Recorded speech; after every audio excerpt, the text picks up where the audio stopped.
दोस्तों, एक बार की बात है। एक गांव में एक किसान अपने बेटे के साथ रहता था। वो जिंदगी के मुश्किल से मुश्किल टाइम में भी शांत और पॉजिटिव रहता और हमेशा ये कहता, जो होता है अच्छे के लिए होता है, बस ऊपर वाले पे भरोसा रखो। उसके पास एक घोड़ा भी था जिससे वो बहुत प्यार करता था और उसे अपने परिवार का सदस्य मानता था। एक दिन वो घोड़ा कहीं चला गया। किसान ने पूरे गांव में उसे ढूंढा पर वो कहीं नहीं मिला।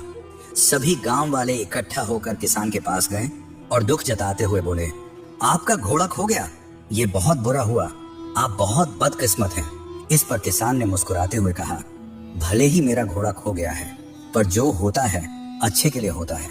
मुझे ईश्वर पर विश्वास है। गांव वालों को किसान की ये बात समझ नहीं आई और वो अपने अपने घर चले गए। कुछ महीनों बाद वो घोड़ा वापस आ गया और इस बार वो अपने साथ कई और जंगली घोड़े भी ले आया। सभी गांव वाले फिर इकट्ठा हुए और उत्साह से बोले, आपका घोड़ा खो जाना अच्छा था, अब आपके पास इतने सारे घोड़े हैं, आप कितने खुशकिस्मत हैं। इस पर किसान ने फिर से शांत स्वर में कहा, भले ही अब मेरे पास बहुत सारे घोड़े हैं, लेकिन मुझे कोई विशेष खुशी नहीं है। जो होता है अच्छे के लिए होता है। मुझे ईश्वर पर विश्वास है। गांव वालों को किसान की यह बात फिर से समझ नहीं आई और वो अपने अपने घर चले गए। कुछ समय बाद किसान के बेटे ने घुड़सवारी सीखना शुरू किया, लेकिन एक दिन वो घोड़े से नीचे गिर गया और उसकी टांग टूट गई। सभी गांव वाले फिर इकट्ठा हुए और अफसोस जताते हुए बोले, शायद इतने सारे घोड़े मिलना अच्छा नहीं था। अगर ये घोड़े नहीं होते तो आपके बेटे की टांग न टूटती।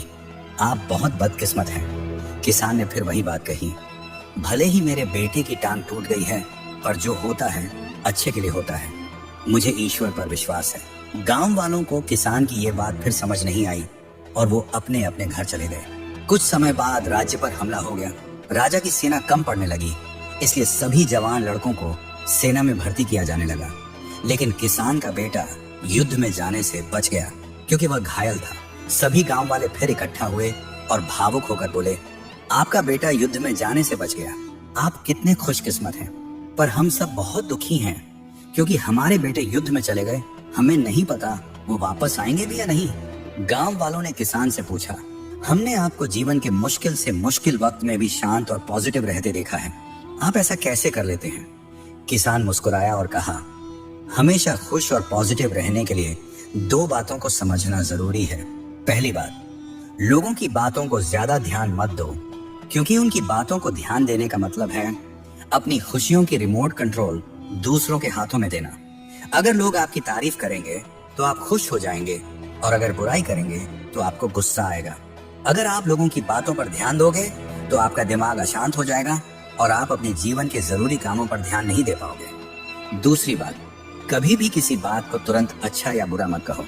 जिस तरह किसी किताब के सिर्फ एक लाइन को पढ़कर यह नहीं बताया जा सकता कि पूरी किताब अच्छी है या बुरी, उसी तरह लाइफ के किसी एक इंसिडेंट को देखकर ये नहीं कहा जा सकता कि वो पूरी जिंदगी के लिए अच्छी थी या बुरी।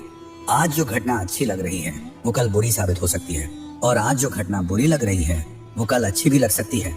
जैसा कि हमने इस कहानी में देखा, आपके साथ क्या होगा वो आपके हाथ में नहीं है, लेकिन आपके कर्म आपके हाथ में हैं। इसलिए अपने कर्म और सोच को अच्छा बनाओ और बाकी चीजें ऊपर वाले के हवाले कर दो, क्योंकि जो भी होता है वो अच्छे के लिए ही होता है। बस ईश्वर पर भरोसा रखो। दोस्तों, हमारे आसपास कई लोग हैं जो अपनी जिंदगी में मुश्किल दौर से गुजर रहे हैं। हो सकता है कोई हिम्मत हार चुका हो, कोई खुद को अकेला महसूस कर रहा हो, या कोई अपनी परेशानियों से लड़ते लड़ते थक चुका हो। शायद सिर्फ एक सही बात सही समय पर किसी की पूरी जिंदगी बदल सकती है। अगर आपको यह कहानी पसंद आई और इससे आपको प्रेरणा मिली तो इसे जरूर शेयर करें। क्या पता आपका एक शेयर किसी के जीवन में रोशनी ले आए, किसी को उम्मीद दे दे या किसी को फिर से मुस्कुराने की वजह मिल जाए। शुक्रिया दोस्तों।